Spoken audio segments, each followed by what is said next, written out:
मोठ्या प्रमाणामध्ये शहरामध्ये पाऊस जमा झाला, तुम्ही आरटीआय टाकलाय, काय सांगितलं महानगरपालिकेने? आपल्याला माहीत असेल की नुकताच पाऊस मोठ्या प्रमाणात झाला आणि या पावसामुळे नागपूर शहरामध्ये जशी पूरग्रस्त सारखी परिस्थिती निर्माण झाली आणि ही मोठी गंभीर परिस्थिती होती. त्या दिवशी घराघरात पाणी शिरलं, रस्त्यामध्ये वाटेल तसं पाणी होतं, कार्स बंद पडत होत्या. तर अशी परिस्थिती का निर्माण झाली?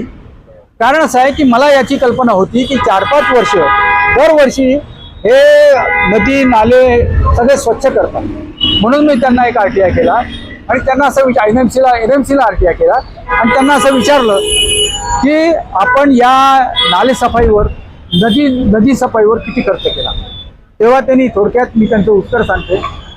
त्यांनी हे 2022 ते 25/5/2026 या काळामध्ये जवळपास 17,92,00,00,000 एवढा खर्च केलेला आहे आणि 8 कोटी हा मशीनवर करण्याचा, मशीन जो त्यांनी भाड्याने घेतलं होतं त्याच्यावर केलेला आहे आणि इंधनावरचा जो खर्च आहे हा 1,62,00,000 आहे.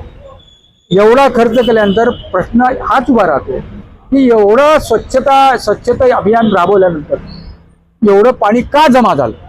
कारण हे विचारणं आवश्यक आहे की एनएमसी एवढा, हा जो पैसा आहे लोकांचा आहे आणि लोकांचा पैसा असा जर खर्च होत असेल आणि त्यातनं काही उपलब्ध होत नसेल तर मग हा पैसा तरी का खर्च करावा. तर हे सगळं प्रश्न त्यांनी उद्भवतात. म्हणून मला एनएमसीला असं सांगायचं आहे की तुम्ही वारंवार पैसे खर्च करता, सांगता की आमचे नाले आम्ही साफ केले आहेत, परंतु याचा अभ्यास करावा आणि असं होणार नाही यासाठी जरूर प्रयत्न करावे, काहीतरी नवीन टेक्निक वापरावे. मुख्यमंत्री म्हणतात एका दिवसात एवढा पाऊस झालेला आहे, त्यामुळे ही परिस्थिती झालेली आहे. एका दिवसात पाऊस जरी झाला तरी सुद्धा नदी नाले जे